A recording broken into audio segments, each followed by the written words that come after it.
अस्सलाम वालेकुम रहमतुल्लाहि बरकातुहू। मैं मोहम्मद यूसुफ उमर अंसारी हज़रत ख्वाजा गरीब Nawaz welfare association Maharashtra committee का सेक्रेटरी। जैसा कि बीच में बॉम्बे में मुमरा में एक जगह पे पंजों को जो है गणपति के करीब ले जाके और कई कवालियाँ बजाया गया कि जो कौम पंजों को पूछती वो कौम मिटती नहीं। और ऐसा ही दूसरा वीडियो एक ग्रुप में आया था, मुसलमान लड़का था या हिंदू था, तकरीबन तो मुसलमान ही था, जिसने ये वीडियो बनाया था। पापा जब आप निकलते थे, गणपति पापा आप निकलते थे तो मेरे बाप जो है शरबत बनाते थे, शक्कर बांटते थे, ये बांटते थे। तो मेरे दोस्तों बुजुर्गों, इस्लाम क्या है और खुदा की कुदरत क्या है, रिसालत क्या है, नबी की रिसालत क्या है, हम इसको समझना ज़रूरी है। जब अकीदे की बुनियाद पे हम वहाबी देवबंदी के साथ में उठ बैठ नहीं सकते, उनके साथ में घूम फिर नहीं सकते, उनकी घरों की बच्चियां लेन देन नहीं कर सकते, यानी हमारी घर की बेटियां उनको नहीं दे सकते और उनकी घर की बेटियां नहीं लेन देन कर सकते, ये हमारा अकीदा है। ये अकीदा इसलिए है कि वहाबी देवबंदी जो है हुजूर अलैहिस्सलाम के गुस्ताख है और कई गुस्ताखियाँ उनकी किताबों में मौजूद है। और ये मेरा मोबाइल नंबर है, अगर किसी को कोई तकलीफ है तो मुझे मोबाइल पे फ़ोन कर सकता है या व्हाट्सएप पे मैसेज कर सकता है कि वहाबी देवबंदियों ने अल्लाह उसके रसूल की शान में क्या गुस्ताखी की। तो उन्होंने अल्लाह उसके रसूल को माना और मानने के बाद गुस्ताखी की। तो अकीदे की बुनियाद पे हम वहाबी देवबंदी के घर पे लेन देन नहीं कर सकते, मगर बहुत से ऐसे सुलाकुल्ली लोग हैं जो वहाबियों के घर का लेन देन करते हैं, खाते पीते हैं और रिश्तेदारी रखते हैं। बहरकैफ अगर सच्चा आशिक रसूल होगा तो वो वहाबियों से लेन देन नहीं रखेगा। जब अकीदे की बुनियाद पे हम वहाबी देवबंदी से लेन देन नहीं रख सकते तो ईमान और इबादत की बुनियाद पे हम गणपति और दशहरे और दिवाली में कैसे शामिल हो सकते। बहुत से लोग जो है अभी गणपति गया है या जा रहा है, बहुत से ऐसे लोग हैं जो गणपति में जाते हैं, आरती में शरीक होते हैं। बहुत सी मुस्लिम बच्चियां हैं और बहनें जो गणपतियों में जाने के लिए बुर्का निकाल के गणपति को देखना पसंद करती है। बहुत से मुसलमान ऐसे जो डांडिया देखते हैं, खेलते हैं, मगर ऐसी चीज़ों से हमें परहेज करना चाहिए, क्योंकि हम एक अल्लाह को मानने वाले, एक रसूल को मानने वाले, एक कुरान को मानने वाले। सूरह तौबा में आयत नंबर 24 से 25 के दरमियान में लिखा हुआ है कि तुम काफिरों से इतनी दोस्ती मत करो और काफिरों से दूरी इख्तियार करो, वरना वो तुम्हें इतनी गहरी दोस्ती में अपने उतारेंगे कि वो तुमको अपने बुतों की पूजा करने तक लगाएंगे। एक मरतबा 1.5 से 2 साल पहले जब मैं सूरह तौबा पढ़ रहा था तो मुझे ऐसा लगा था कि शायद ये उस जमाने के वाक़यात, क्योंकि कुरान शरीफ में कुछ मामला उस दौर के हैं और कुछ मामला जो है क़यामत तक के आने वाली हुजूर की उम्मत के लिए दर्ज है। तो उस वक्त मैं जब कुरान शरीफ पढ़ रहा था तो मुझे ऐसा लग रहा था कि शायद उस जमाने में मुसलमानों की कुफ्र से दोस्ती थी, तो उस जमाने के हिसाब से आयत मुबारक नाजिल हुई। मगर आज हम देख रहे हैं कि मुसलमान जो है धड़ल्ले से दिवाली मना रहा है, मुसलमान इलाकों में रहने के बावजूद होली मना रहा है। मुसलमान खुद कई हम देखे दाढ़ी टोपी वालों को अपने बच्चों को दिवाली की पटाखे दिलाते हुए, बंदूकें दिलाते हुए खेलने के लिए। साहिब बच्चा है, क्या करेगा, रोगा। तो बच्चा दुनिया में रोएगा और शायद चुप हो जाएगा, मगर जब कयामत में उस बच्चे पे भी अजाब होगा, तुम्हारे पे भी अजाब होगा, तो तुम दोनों रोते हुए कभी नहीं चुप हो पाओगे। तो मेन मसला ये है कि हमने एक अल्लाह को माना है, एक रसूल को माना है। अगर हम एक अल्लाह को मानते, एक रसूल को मानते, एक कुरान को मानते, तो हम बुतों से कैसे मेल जोड़ रख सकते। मेरा आपने कई लोगों ने सवाल किया है कि आप हिंदू मुस्लिम एकता की बात करते हैं, हिंदू मुस्लिम भाईचारे की बात करते हैं। बेशक मैं हिंदू मुस्लिम एकता की और भाईचारे की बात करता हूँ, वो इंसानियत के हिसाब से, इबादत के हिसाब से नहीं। इंसानियत के हिसाब से वो हमारे भाई हो सकते, मगर इबादत के हिसाब से उनके हजारों खुदा है, लाखों करोड़ों बुद्ध को मानने वाले, और हम इबादत के हिसाब से हम एक अल्लाह एक रसूल को मानने वाले, तो वो हमारे नहीं हो सकते। इंसानियत के हिसाब से वो हम उनके साथ में कारोबार कर सकते, उनसे लेन देन कर सकते, उनके साथ जो भी हुस्न सुलूक जो इस्लाम ने हमारे को सिखाया वो हम कर सकते।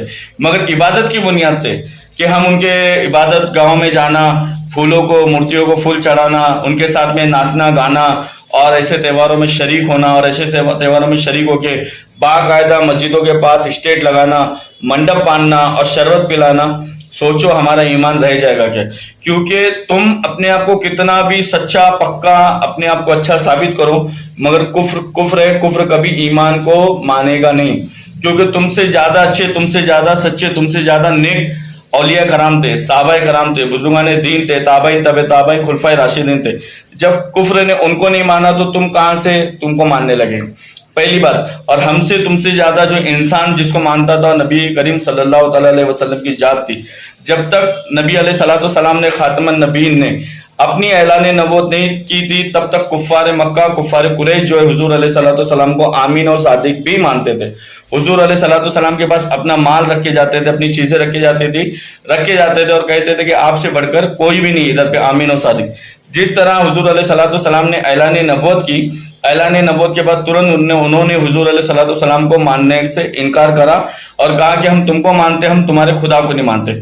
आज इसी नबी की कौम जो खुदा को भी मानती है, नबी को भी मानती है, मगर बुतों को भी मानती। सोचो मुसलमानों, हम किस दायरे में पहुंच गए। हमारा ईमान हमारे जिस्म में रहेगा कभी नहीं रहेगा। और बहुत से ऐसे लोगों ने मुझे कमेंट किया कि भाई बहुत से मुस्लिम नेता जो है मूर्तियों के साथ में फोटो निकालते हैं, देवी देवताओं को जाके हार पहनाते हैं और बैनर वगैरह पे फोटो निकालते हैं, लगाते हैं। तो ये नेता जो है, मैं खुले अल्फाज में आपको बता रहा हूँ, काफिर है। ये हमको समझाते हैं कि हम हमारी कौम के लिए इस पॉलिटिकल को ज्वाइन करें, हम हमारी जमात के लिए ज्वाइन करें। कोई ना कोई मुसलमान नेता इसमें शरीक रहना चाहिए ताकि मुसलमान के हक के हुकूक के लिए लड़ सके। मगर जब नामूस रिसालत का मसला आया, हुजूर अलैहिस्सलाम की शान का मसला आया, जब हुजूर अलैहिस्सलाम की शान में गुस्ताखी हुई, एक भी नेता गुस्ताखी रसूल के खिलाफ कभी असेंबली में, कभी विधानसभा में नहीं बोला। यही इनकी ईमान की दलील पता चल गई। क्योंकि ईमान अगर रहेगा ना, रोड पे रिक्शा चलाने वाला भी रहेगा तो वो हक बात करेगा। अगर ईमान नहीं है, पॉलिटिकल नेता भी हो, चाहे लोकसभा, राज्यसभा, विधानसभा में बैठने वाला भी हो, तो वो हक नहीं बोल सकेगा। तो नेता क्या कर रहे, नेता का जवाब ना आपको कब्र में देना है ना कयामत में देना है। बैर कैफ मैं क्या कर रहा हूं, आप क्या कर रहे हैं, इनका जवाब जो भी हमने काम किए, इस बात का जवाब हमें कब्र में भी देना है, आखिरत में भी देना है। जब हम अल्लाह को मानते, हुजूर अलैहिस्सलाम को मानते, ला इलाहा इल्लल्लाह का मतलब ही यही है कि सिवाय कोई माबूद नहीं अल्लाह के, अल्लाह के सिवा कोई माबूद नहीं, तो किस तरह हम बुतों की पूजा कर सकते।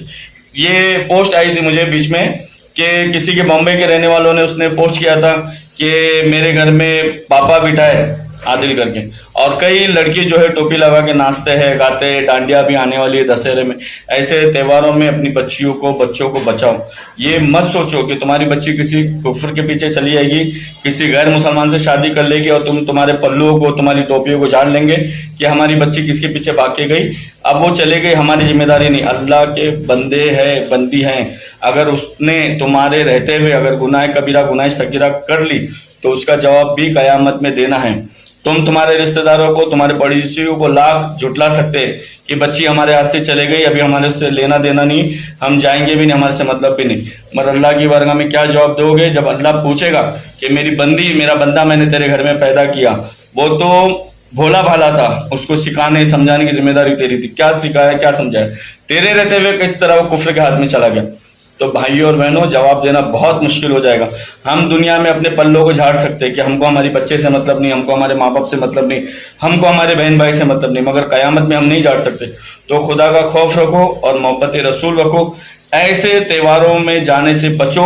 जब अकीदे की बुनियाद पे वहाबी देवबंदी हमारे साथ में, हम उनके साथ में नहीं रह सकते, तो इबादत की बुनियाद पे, ईमान की बुनियाद पे हम कुफ्र के त्योहारों में कैसे शरीक हो सकते।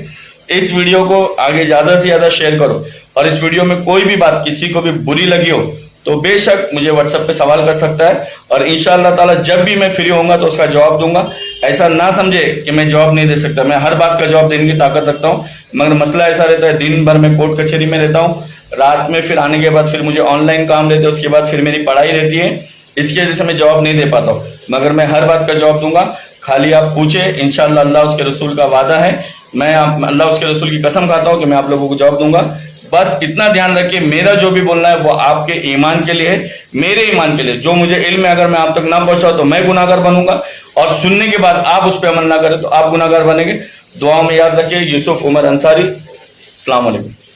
मुंबई समेत महाराष्ट्र में गणेश उत्सव का जो त्योहार है उसका जश्न हर घर में दिख रहा है, उसकी तैयारियां जो है जोरों शोर से शुरू हो चुकी है। लेकिन मैं आपको एक यहाँ पर ऐसा अद्भुत दृश्य दिखाना चाहती हूँ जहाँ पर ये मुंबई का वर्ली इलाका है। मुंबई के वर्ली इलाका में पिछले 100 साल से लगातार ये एक प्रथा हो रही है, परंपरा है, जहाँ श्री गणेश सेवा मंडल जो है वो जब गणेश भगवान का आगमन करती है अपने रथ के द्वारा, तब यहाँ के मुस्लिम समाज के कुछ लोग जो है उसमें अपना हाथ बटाते हैं। और यहाँ पर आप दर्शकों में देखते हैं, मेरे साथ इस बार में अधिक जानकारी देने के लिए अरविंद जी हैं जो कि श्री गणेश सेवा मंडल के सराप अध्यक्ष हैं। इस बार में हमें बताएं सर कि ये जो परंपरा है वो इस वर्ष भी धूमधाम से देखी जा रही है, क्या कहना चाहेंगे? सबसे पहले आपके चैनल के सभी दर्शकों को गणेश चतुर्थी हार्दिक शुभकामनाएं। ये 100 साल की परंपरा है। ये उत्सव जो है हिंदू और मुस्लिम सभी भाइयों ने मिलकर उस समय चालू किया था। हमारे दादा और परदादा उन्होंने चालू किया था। वही परंपरा हम आप सब चालू रह रहे, निभा रहे हम लोग परंपरा। पिछले 2 साल तक कोरोना के कारण ये हो नहीं पाया था। इस वर्ष कई सारे जो मुस्लिम लोग के आपके जो भाई है वो यहाँ पे मौजूद है, उनके बारे में क्या कहना चाहेंगे? वो किस तरह से यहाँ पे मौजूद है? ये सम्मान होता है मुस्लिम समाज का। ये रथ आप देख रहे हो, ये खास करके रथ खींचता है मुस्लिम समाज। गणेश जी का रथ खींचता है मुस्लिम समाज, और ये परंपरा, ये खासियत है इस उत्सव की, इस मंडल की। अच्छाई की वजह से हम जिस तरह से आप पीछे तस्वीरों में देख सकते हैं कि कई सारे जो मुस्लिम समाज के लोग हैं वो यहाँ पर भाईचारा का एक प्रतीक है और एक अपनी श्रद्धा दिखाते हुए है इस गणपति भगवान का जो आगमन हुआ है इस सोसाइटी में, वहाँ पर वो अपना यहाँ पर हाथ बटाते नजर आ रहे हैं। मेरे साथ कुछ और भी लोग हैं, क्या कहना चाहेंगे सर? इस गणपति भगवान का अभी फिलहाल आगमन हो रहा है इस वर्री इलाके में और आप सब हाथ बटा रहे हैं, यहाँ पे आप अपना जो सहमति दिखा रहे हैं, क्या कहना चाहेंगे? बहुत अच्छा लग रहा है। हम इंडियन है, हम सब फेस्टिवल एक साथ बनाते हैं, हम लोग को बहुत अच्छा लग रहा है। बस इतना ही कहना चाहूँगा। और सर ये परंपरा हर साल देखी जाती है, इस बार में? हाँ, ये हमारे दोस्त हैं, इन्होंने हमें इनवाइट किया है। ये 100 साल पुरानी परंपरा है। सब हिंदू मुसलमान मिलकर ये फेस्टिवल करते हैं। जैसा वो हमारी ईद में आते हैं, हम उनके फेस्टिवल में जाते हैं। United we stand, divided we fall. Hindu, Muslim, Christian, Sikh, ईसाई सब एक दूसरे में आपस में भाई। हम स्कूल में जाते हैं तो प्लेज सिखाते हैं। प्लेज में भी ये all Indians are my brothers and sisters. ये मैसेज देने के लिए आज हम तुम्हारे साथ में, आप हमारे साथ में हैं। लेकिन इस बीच भी देश में कई ऐसे लोग हैं जो इस मैसेज में नहीं मानते हैं सर, तो क्या उन्हें क्या कहना चाहेंगे? मानना चाहिए, इसीलिए तो हम आज यहाँ गणपति के साथ में चल रहे हैं। साथ में हम आपस में मोहब्बत के लिए तो यहाँ चल रहे हैं, ठीक है। और मजहब नहीं सिखाता आपस में बैर रखना। हिंदी है हम, हिंदी है हम। सारे जहाँ से अच्छा हिंदुस्तान हमारा, हम बुलबुले हैं उसकी, ये गुलसिता हमारा। और मजहब नहीं सिखाता आपस में बैर रखना, मजहब नहीं सिखाता आपस में बैर रखना। इसी का यहाँ पर एक प्रतीक है, यहाँ पर एक एग्जाम्पल हम दिख रहे हैं, उदाहरण देख रहे हैं कि जिस तरह से एकता है हिंदू और मुस्लिम में। मुंबई के वर्ली इलाके की तस्वीरें 100 साल से यही चलता रहा। इस वर्ष 100 साल कंप्लीट हुए हैं, जिसके चलते आज इस वर्ष जो है बड़ा जश्न मनाते लोग नजर आ रहे हैं, क्योंकि पिछले 100 साल में जिस तरह से लोग जो है यहाँ पर समर्थन दिखाते हैं नजर आ रहे हैं। कई सारे मुस्लिम लोग के समाज जो है यहाँ पर मौजूद है। कैमरा पर्सन अजीत के साथ मैं Lata Sharma, ATV news Mumbai.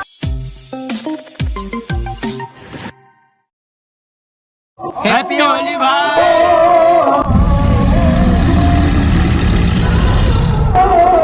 Happy Holi. तुम्हारी हिम्मत कैसे हुई मुझे कलर लगाने की? तुम यही रुको, तुमको तो मैं अभी बताता हूँ।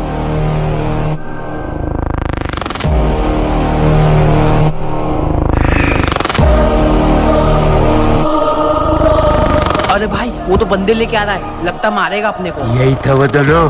हाँ यही है।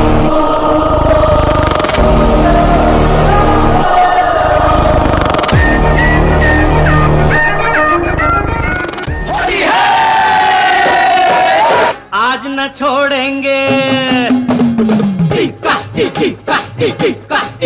हाँ आज न छोड़ेंगे, बस हम जोली खेलेंगे हम होली।